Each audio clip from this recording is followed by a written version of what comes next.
Today, we're talking with Zach Scheel, the CEO of Rhumbix, about how to keep your tech company growing in a tough environment.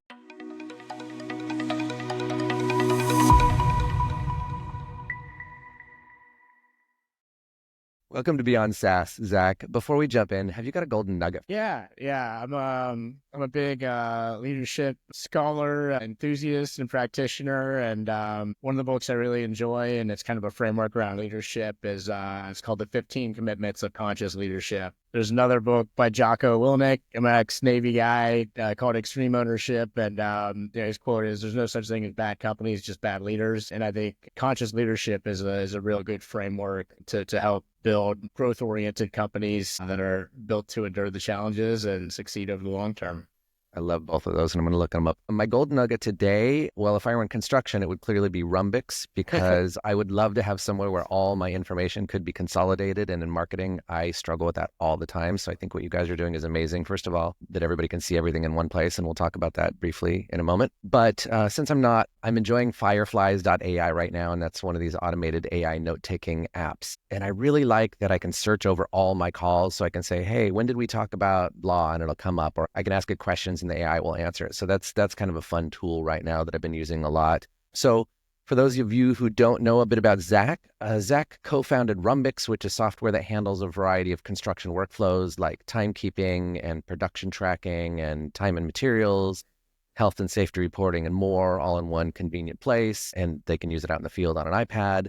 Before that, Zach served as a naval civil engineer, managing large-scale military construction. And Zach, it sounds like you were around the world in Djibouti and Chile and Washington State, which is amazing. In full transparency, I worked with Zach's team about 5 years ago, and I can just tell you they're incredibly competent in all that they're doing, and Zach runs a great company. So Zach, can you give us like a high-level view of what Rhumbix does? And Yeah, we help commercial, industrial, and infrastructure contractors really track all their actuals from the field. So it's a field and workforce management platform. Anyone who has craft labor out in the field, we help them collect all of the most important data that they're looking to collect from their crews, analyze that, understand trends, and all with the goal of ultimately delivering projects ahead of schedule, under budget, with zero recordable incidents or mishaps. the magic trifecta, huh? Yeah. So what do you see your role in all of that is? Obviously, you're the CEO, but like, how do you see your role in that? Yeah, I started the business 11 years ago. A little bit of the motivation was I worked in the industry beforehand. When I entered the industry in 2006, felt like I was a glorified administrator. I was the person who could figure out how to compress the PDFs. So that was my unique skill set. And most of my day was spent scanning things and compressing PDFs so that they could actually be attached to emails on the Navy Marine Corps intranet, which had a 10 megabyte limit.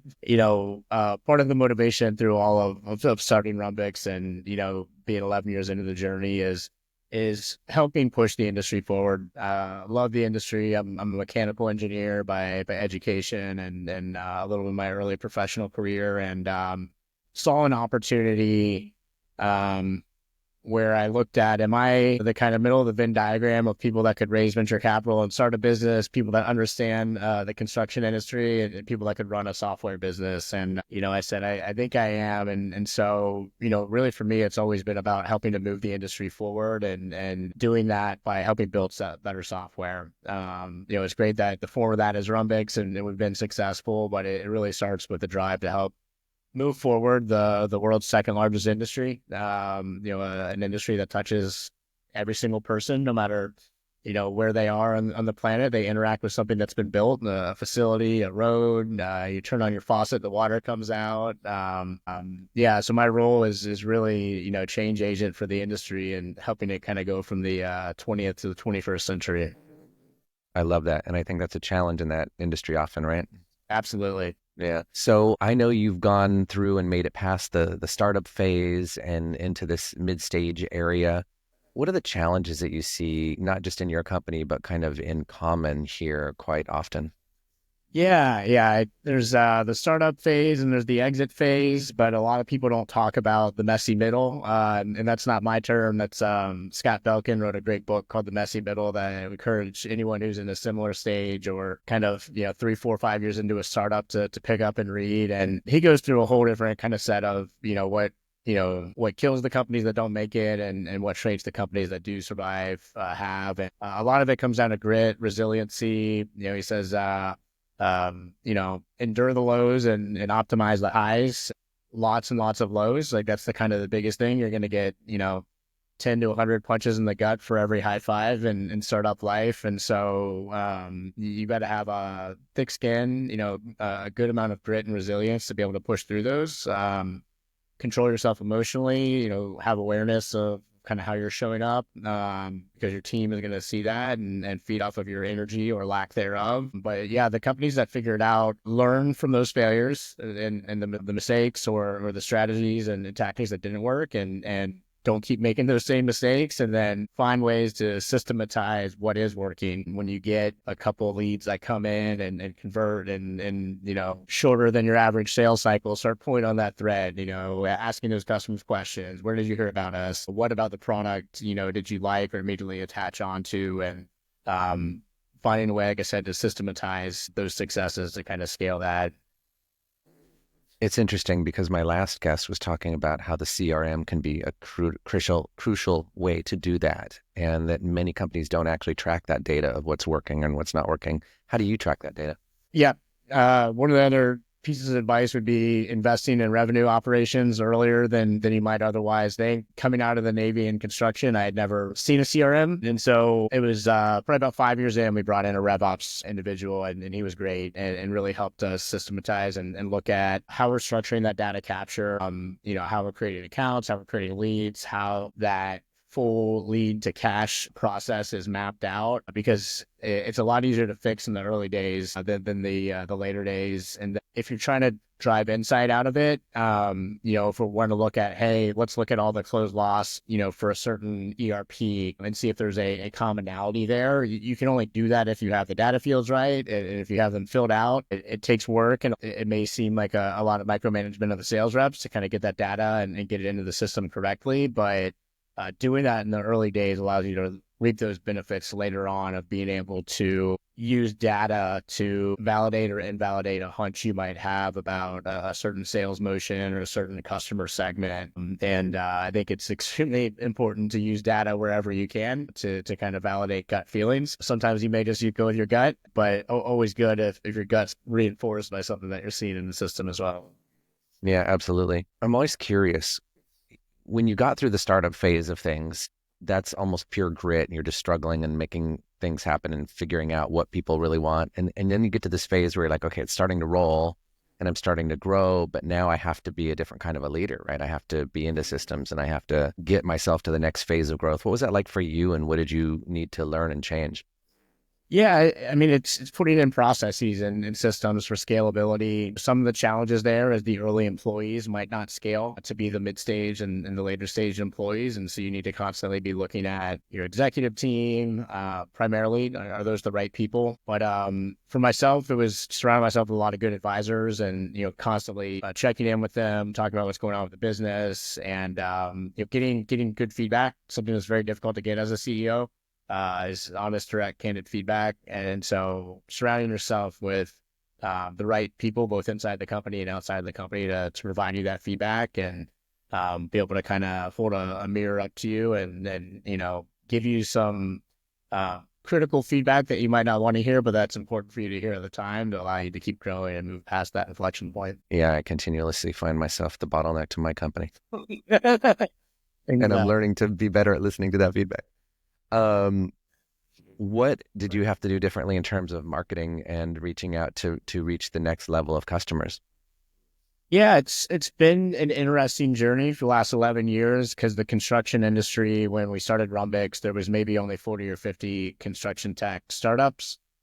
There was software in the space, but a lot of it was very legacy on-premise software. A lot of it was designed to be used at a desktop computer. The iPhone and the iPad had only been out for, 5, 6 years at the time. And so for us, we had to do in the early days a whole lot of educating the industry. And so there was tremendous focus on really educating on cloud-based mobile native systems, educating on the ROI, helping understand companies quantify and understand, the cost and efficiency, the cost of bad data. And then you also got to build a brand. And the construction industry, brands are everything. You got DeWalt, you got Milwaukee Tools, you got Hilti, you got Autodesk, Procore. And so we put a whole lot of emphasis behind building brands. Workers first is one of the things that we always use to differentiate ourselves, where we build software for the field, and we build it for the field first and foremost to make sure that they can use it, that they like using it, that it delivers value to them. And then on the back of getting better and quicker, better data more quickly, the management is able to use that to better understand project progress, better understand risk. And so that was kind of the social contract that we always created with our end user. About half of our end users who are the actual, foremen, superintendents, and workers in the field generating the data. But yeah, inside it was a lot of education, then brand building. And then after that, you get to optimizing the lead funnel, optimizing where are we generating the inbounds, what's our mix of in-person events at the national level versus the local level. But that all came after establishment of a good brand and creating enough materials to educate the industry. Cool. So you've done all that. Now what's your biggest challenge? Yeah, and the last couple of years was an interesting transition and an inflection point from the business, where we went from being a high growth startup to how do we be a profitable business and going concern without the need for any additional outside capital unless we take it. And so that was a byproduct of the changing winds and the capital markets that kind of drove that. But it's been a great inflection point for the business, one where you're chasing growth at all costs and chasing profitability at all costs. And so it is a lot less, throwing cash at things to see what works, and a lot more kind of small experiments and really doing very, very clear, well-defined ROI analysis around any and all marketing dollars that we're spending, and making sure that we're fueling growth in a profitable way, and that the unit economics work out for us. Yeah, it's been, it's kind of like the middle teenage years of a company's life cycle to, becoming a semi-adult, I guess. And so it does take a huge mindset shift, because it goes from let's try everything to scarcity drives focus, right? So it's like, hey, we've only got a finite pot of marketing dollars.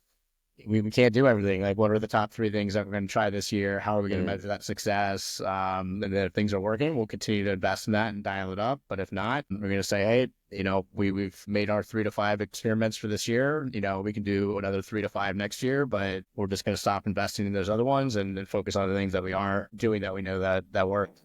So what's like a specific example of that? What's something that maybe you should be doing and you're not, or you're trying and it's not working as well as it could, or other people are doing and you're not doing? Is there something in that range you're like, oh? I haven't started a podcast yet. A lot of people have invested in doing their own podcasts, and generally I think it's a great idea. I think, to the point around educating the market and being able to create real authentic messaging, I think, and brand awareness. I think that's a good opportunity and platform to do that. It is resource intensive to do it well, and there are a lot of podcasts out there. So we haven't made that investment, but potentially down the road, if we take on a larger growth equity investment, that could be one area where we begin to build out some other different mediums besides primarily digital and via the website and content marketing, and then in-person events, which is our primary focus areas. Sure. What seems to be blocking you most on the marketing side of things? Is it having that budget, or having to be so finite with it that you don't want to experiment much? Like, what's the blockage?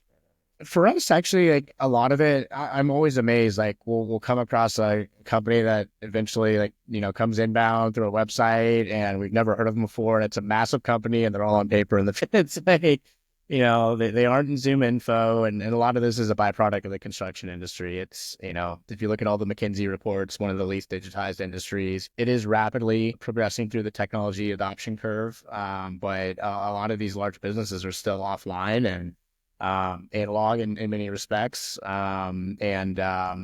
So for us, it's always, how do we find those companies that may not always have that digital presence, and referral and word of mouth, and working through our customers, get to know some of the individuals in their peer groups and folks that they work with on projects has actually been like a great way to find large customers that are a great fit for our product, that aren't in Zoom info, don't have a big LinkedIn presence, but nonetheless become great customers and clients for us. Right, because if they're on paper at the office with their multi-thousand employees out in the field, they're probably not living on LinkedIn.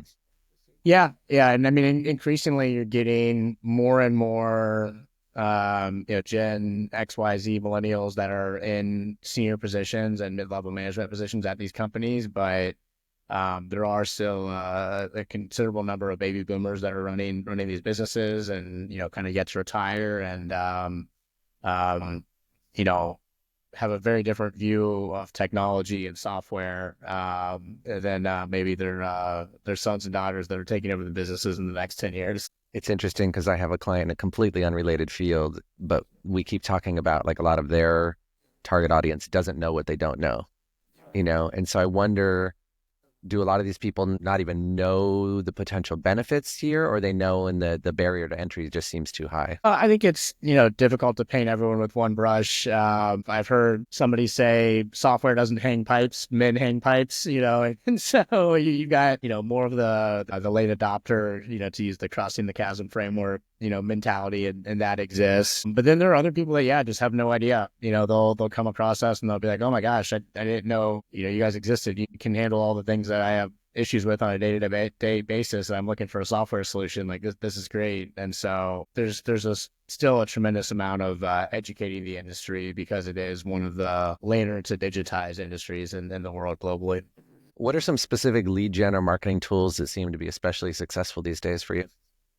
And so we do a lot of kind of grassroots on the ground marketing, meeting people where they're at, and then combine that with move more to LinkedIn for a lot of our paid performance marketing. I think we're seeing just increased price and lower ROI on Google AdWords. That actually does become a good screen and a filter where a company does have a presence on LinkedIn. They've got executives who are on there who are kind of following you and seeing the content that you're posting. Those companies are typically going to be more likely to invest in software and see the competitive advantage that it brings. And so that's been a good kind of complementary digital to analog, but also investing in building relationships with trade associations at the national level, but also at the local and regional level, whether it's the National Electrical Contractors Association, the Construction Financial Managers Association. All of these industry associations are really where our clients spend a lot of their time and invest their time outside of work. And so it's a combination of investing in, which takes a lot of time to build the relationships with these associations, and then, kind of casting a broader net through a lot of content and demand gen, primarily through LinkedIn, but also through a blog and website, SEO and stuff like that. I'm always curious. So it sounds like you need boots on the ground, right? There's a show of some sort and you need your people to be there. What are some of the ways when you're actually there on the ground that help capture and convert? Yeah. I mean, you got to put in the work ahead of time. If you get the show list, really kind of reaching out, making appointments, not just expecting people to show up and love what you have, because there could be 5 or 10 other vendors doing the same thing. The one thing that people stop by our booth is we have little Jack Daniels bottles. So that always seems to get people to show up and hang out and have a conversation when you got a couple of those on the top of the tabletop. So That's amazing. just know your audience and choose wisely. That's awesome. In terms of marketing and sales, how much do you keep in-house? How much do you have partners with? And how do you select the right partners? Yeah. So as we were going through a lot of that transition to get to profitability, we actually began working more outsourced, and was able to kind of get, a fractional CMO, a fractional director of marketing. And so when you don't need or have the budget to have all those people in-house, outsource companies are great. And in terms of selecting the right partner, the individual we're working with now used to be CMO at another construction software company. So he's literally done the job and kind of done it in various phases of his career. And so that's been a great fit because they know the audience. But I would say, similar to how we found you working with Brian Anderson, one of our advisors, is, surround yourself with trusted people that can vouch and validate, that have worked with a firm at group before, because that's definitely the best way to make sure you're not wasting money, or not kind of, spending several months and investing in something that doesn't pan out. That can be, a fatal blow at startups sometimes. And so I would always look for somebody that has either experience in your industry or sector or product type, or, working through your kind of trusted group of advisors, friends, colleagues that can help make referrals and introductions for you. I love that. And then for those who don't know or who haven't seen it, Brian was our first guest. So episode 001, if you guys want to see that one. Um, what do you wish you could tell the CEOs who are still in that startup phase about growing and how to get through the next level? Yeah, yeah. Hang in there. I mean, there's definitely been dark days in our past where you're not sure if the company's going to make it. And what I would say is the things that have really kind of helped me is make sure to kind of get the blocking and tackling right. So eat well, make sure you're getting enough of sleep, exercise, and build a meditation practice. Like those four things will kind of give you the ability to have the mental wherewithal to push through the stressors that come with those still experimental phases of the startup journey, and that whole analogy of jumping off a cliff and building a plane before you hit the ground is very apt. And there is a lot of stress, and what I've found is that I am a better leader and better able to do what the company needs me to do to be successful when I'm taking care of, the priorities and eat, sleep, and exercise. And that allows me to show up and push through when other people might quit. Sure. What about books? We've talked about some books before in the past. What are your recommendations these days? Yeah, yeah. Like I said, Messy Middle is a good one. The 15 Commitments of Conscious Leadership is a good one. Extreme Ownership by Jocko would recommend that one. Those are three good ones I'd recommend checking out after this podcast. How does extreme ownership? How does extreme ownership affect your day-to-day life? Yeah, I mean, you are where the buck stops, especially as a CEO, and it's tempting to blame or point fingers, but at the end of the day, if you just come into problems and challenges and building a business with the mentality that this business is going to succeed or fail because of me and what I do, I've found it's worked out well for me to have that mentality and take that ownership, and then you own your failures. You would want to celebrate the team for the successes, but own the failures and not shirk away from the responsibility that you had in them, and not pretend like they didn't happen because everyone else in the company is going to know they did. And you're only kind of trying to fool yourself if you're trying to paper something over. And I found that the end result of that is you come across as a lot more authentic leader, a leader that people want to follow, not because of what you're paying them or the job title, but because of the impact that it has on their lives, on their professional development. And having a team that wants to follow you is how you get through the tough days, tough weeks, and tough quarters of the business. Absolutely. I think I'm on board with you on all of that. My wife and I, 14 years ago when we got married, had responsibility vows.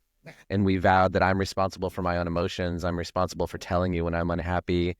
And Yeah. boy, some of those things have come back to bite me a little bit, but in a great way, right?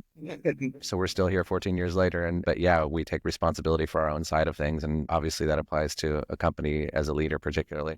Yeah, yeah. I mean, I love the analogy of a marriage, and I call Rhumbix my first kid. I've got a 1-year-old now that you might have heard in the background a little bit, but my first baby was Rhumbix, and yeah, you got to take full responsibility for how you show up as the parent and building that business, and steering it through the hard times. Cool. Couple quick more questions and I'll let you go. What do you see upcoming? There's a lot going on in the world right now. What do you see trends coming up and how does that affect what you're doing for growth? Yeah, I've just started looking into some more of these Gen AI tools on the marketing front, products like Synthesia and HeyGen. I think they're really exciting in terms of being able to quickly generate a lot of content that was a lot more time or cost intensive previously, or even just like product release notes that I can automatically have translated to Spanish and English, and have one of my customer success people have an avatar or myself be the person that's walking customers through onboarding, for example. And so that's really where I'm kind of looking at right now, in terms of some of the AI based marketing tools. Our industry is a little bit behind the times, so I'm also very very cautious of not wanting to go too far into the AI for an industry that is still just trying to get off paper and spreadsheets in a lot of respects. Sure. Real fast, can you say those two names again for our listeners so they can write them down? Synthesia and HeyGen. We're really, really cool technology where, you can, for example, load a lot of our sales content into Chat GPT, create like a Rhumbix GPT, ask it to generate a 60-second, overview for this, a script for this specific contractor and this use case they're trying to solve. Then you could throw that script into Synthesia or HeyGen, and it will generate a lifelike avatar, kind of walking the customer through that almost instantly. And so I think we're still scratching the surface of what's ultimately possible, but you're beginning to see those kind of grass shoots come up in the world of Gen AI, and it is really exciting to think what all is possible with that. Amazing. Before I let you go, was there anything else that you wanted to touch on? No, if you work in the construction industry or know anyone that does, please send them to our website. We'd love to chat with them and see if we can help. And yeah, Jason, great to be on the podcast with you. And thanks again for the invite. Of course. And that's rhumbix.com, RHUMBIX.com, right? Correct. Thank you. Zach, thank you so much for being on Beyond SaaS. For the viewers out there, if you're a leader in a mid-stage tech company looking to grow, please feel free to leave feedback, questions, comments. And of course, we love those likes and subscribes. And until next time, this is Beyond SaaS.